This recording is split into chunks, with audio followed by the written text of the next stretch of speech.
Bob, in regard to offense and the uptick in yards and points, they always talk about eventually defenses will catch up. Do you see that day coming? I mean, you catch up to some degree, and I always think it's about which defense you're talking about. I think some will and some won't. But I think, too, maybe some offenses drop off a little bit for whatever reasons, whether it's receivers or their line can't protect or to get a different quarterback, and then defenses catch up. So, I think there's always some of that, that'll continue to happen. Do you think this is the wrong conference to sort of think of it in those terms just because the quarterbacks are so good? I mean, maybe it wouldn't matter the schemes in this conference.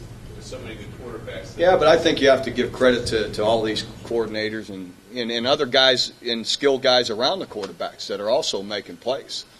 You look at, and everybody has them. So I think the quarterbacks should get a lot of the credit, but a lot of these, the coaches are doing an excellent job of really, with the way they're scheming and using the talent they have. And then there's a lot of guys, once they have the ball, are making a lot of big plays after it, so I think the overall talent offensively in so many areas is really strong. Bob, would you consider Kansas State one of the more aggressive teams in the conference as far as the number of blitzes they run and things like that?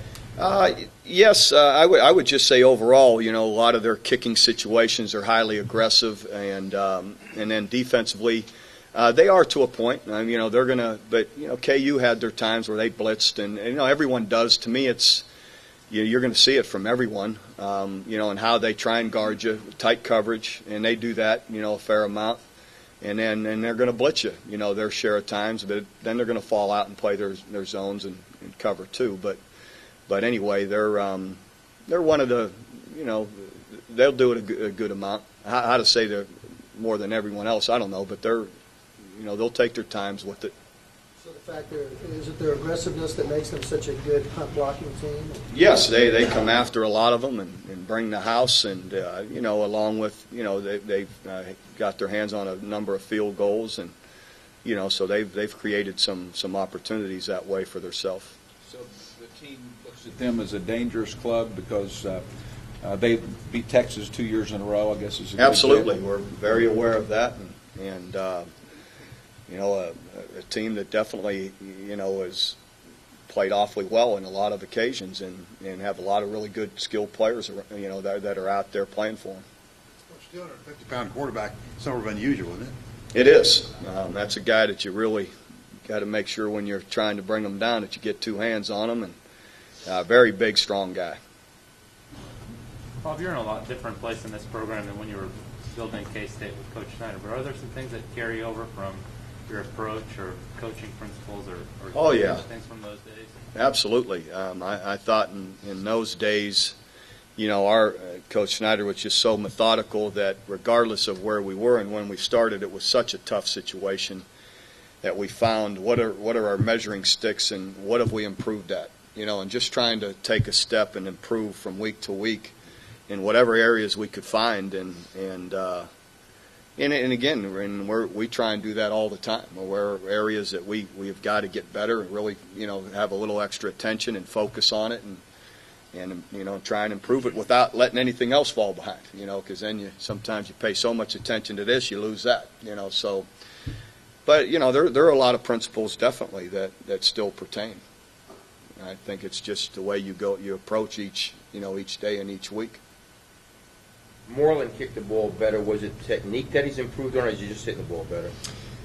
He just hit it better, but I don't feel that overall. Just experiencing it once you've had the operation and recovering from it, and I think the further away from it you get, usually the better you get, and so hopefully this will continue to help him to get more back into a rhythm.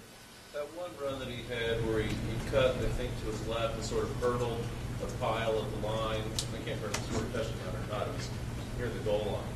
Did that seem like the old DeMarco? Yeah, it's what you're used to seeing with him, and more sudden and sharper, and again, it's I'm sure it is just gaining the confidence, that I can do this, and it's going to hold up. Clearly not there in some other weeks.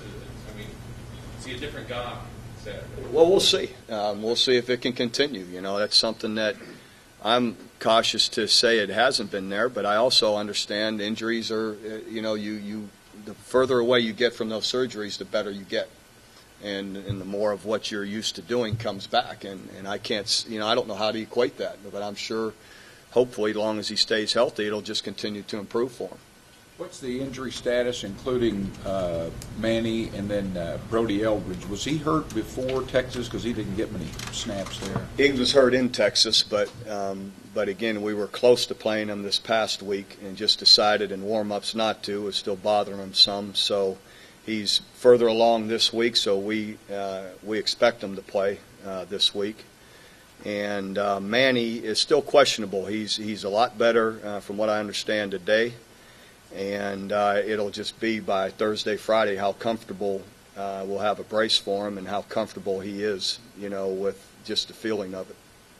How are Frank Alexander and DeMarcus Granger doing? They're doing well.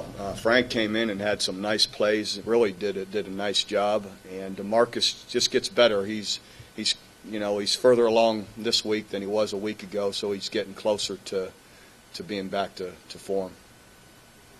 I want to ask you about balance one more time. Would it be fair to say it's not a ratio, but it's just having the confidence that what the play that's called is going to work? Exactly, and the defense knows, well, if we spread out and do too much of covering or try and change our the way we are covering, or if we run this certain blitz, we open ourselves up to this, and that they have to deal with it, and sometimes it limits what they want to do because they know that if we do hand it off, there's a chance it might hit something.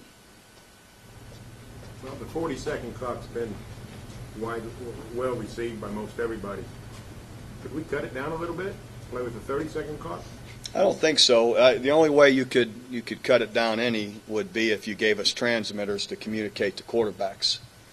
That would be my feeling. In the NFL, that's the biggest difference with us. They call the play from whether it's the press box or the sideline, right to the quarterback. There's no signal, and he gets it right now and verbalizes it a second later, whereas we might have to, from the press box to the sideline to the quarterback by signaling, and then the quarterback has to communicate it to everyone else. So I don't think you could go shorter than that.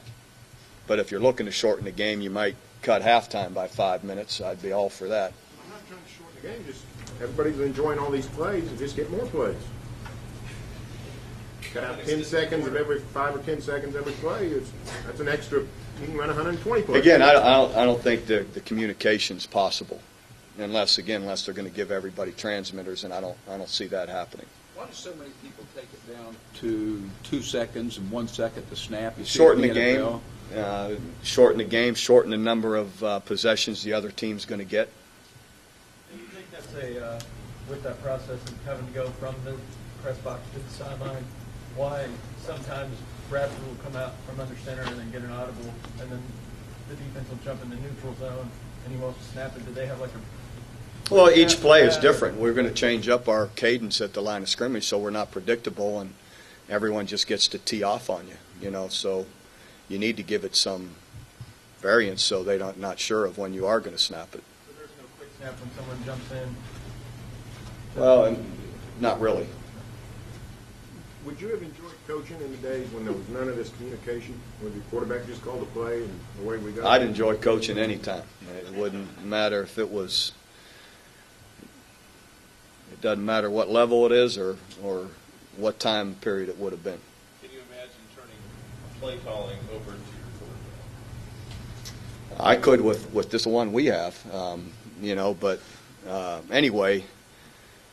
Yeah, I think that'd be exciting. Just preparing a guy to, and heck, probably the best at it was Terry Bradshaw. All the different, the win 4 Super Bowls, and from what I understand, he changed and called a lot of the plays. He was a pretty good one too. So.